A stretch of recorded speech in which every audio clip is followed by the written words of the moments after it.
생각해보면 아무래도 선크림을 실제 꼼꼼하게 바르는 게 가장 좋은 효과가 있을 것 같고요. 두 번째로는 스틱형이나 쿠션형, 그리고 세 번째로는 뿌리는 형태라고 생각이 됩니다. 그렇기 때문에 처음 집에서는 실제 쓴 다음 선크림을 직접 고르게 발라주는 게 좋고. 네, 안녕하세요. 예, 안녕하세요. 네, 원장님 저번에 주신 선크림 지금도 계속 쓰고 있는데 이거 뭔가 되게 좋은 것 같아요. 뭔가 피부도 촉촉해 보이고 밝아지고 기름지지도 않고 도대체 이 선크림에 무슨 성분이 들어갔길래 그런 건지 궁금했는데 혹시 선크림은 어떻게 골라야 되는 건가요?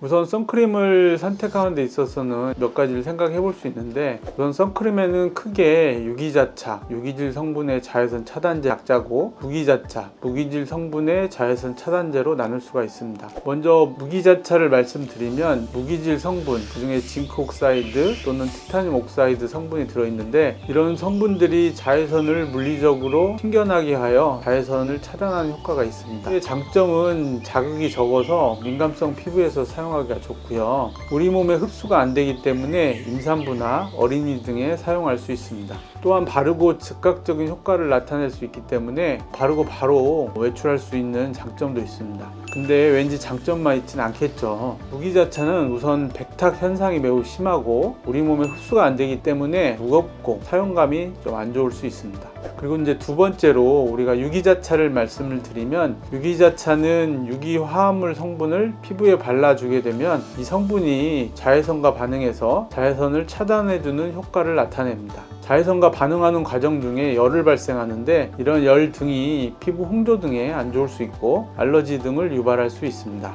유기자차의 장점은 우선 선크림이 산뜻한 사용감, 그리고 백탁 현상이 없다는 거고요. 정상적인 피부 상태라면 큰 문제가 없겠습니다.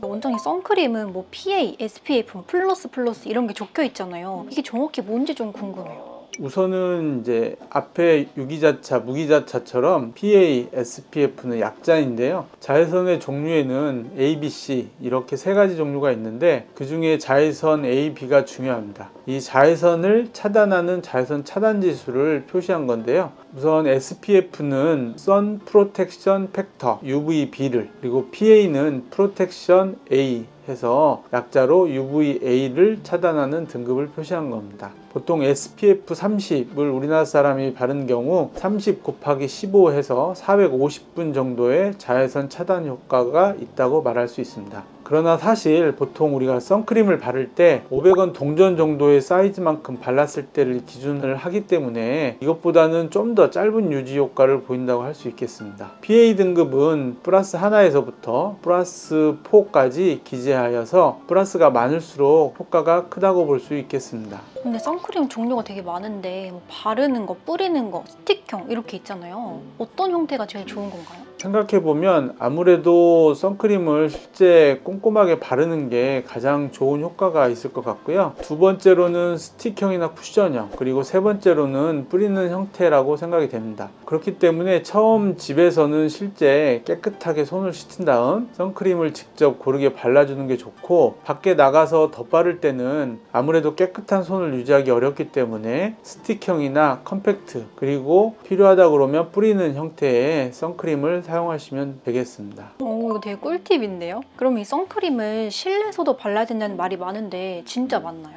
우선은 실내라고 하지만 창문이 있는지, 그리고 형광등 등에 매우 가까운 위치에 장시간 근로를 하고 있는지에 따라 다를 수가 있는데요. 우리가 보통 이제 하루 종일 실내에 있다면 굳이 선크림을 바를 필요는 없지만, 그렇지 않고 큰 창문이 있고 또는 형광등 등에 가까이 장시간 노출 등이 이루어진다면 선크림을 바르는 게 좋겠습니다.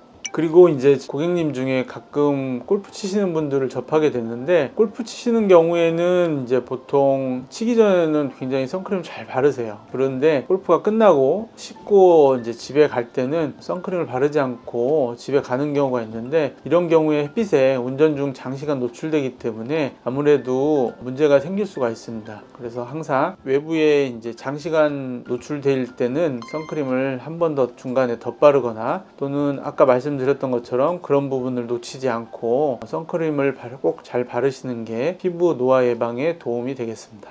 그럼 원장님도 맨날 선크림 바르시나요? 네, 저도 이제 집에서 나올 때는 항상 선크림을 잘 바르고, 이제 이게 저희 톡스앰플 선크림인데요. 요즘에는 국내도 자외선량이 많아지고, 그래서 옛날에는 30%짜리가 많았는데 요즘엔 이제 10%짜리가 많고, 그 다음 PA 3 이상이면 충분할 것 같고요. 그 다음에 아까 말씀드렸던 것처럼 이제 피부가 너무 예민하고 따갑고 어린이 또는 임산부용을 사용하기 위해서는 무기자차 선크림을 선택해서 사용해 보시고, 보통 이제 아무래도 자외선량이 많아지는 여름철 됐을 때 선크림도 또 덧바르고 하다 보면 정상적인 피부들도 피부 트러블이 좀 생길 수가 있거든요. 그래서 주무실 때 잘 세안하는 것도 굉장히 중요합니다.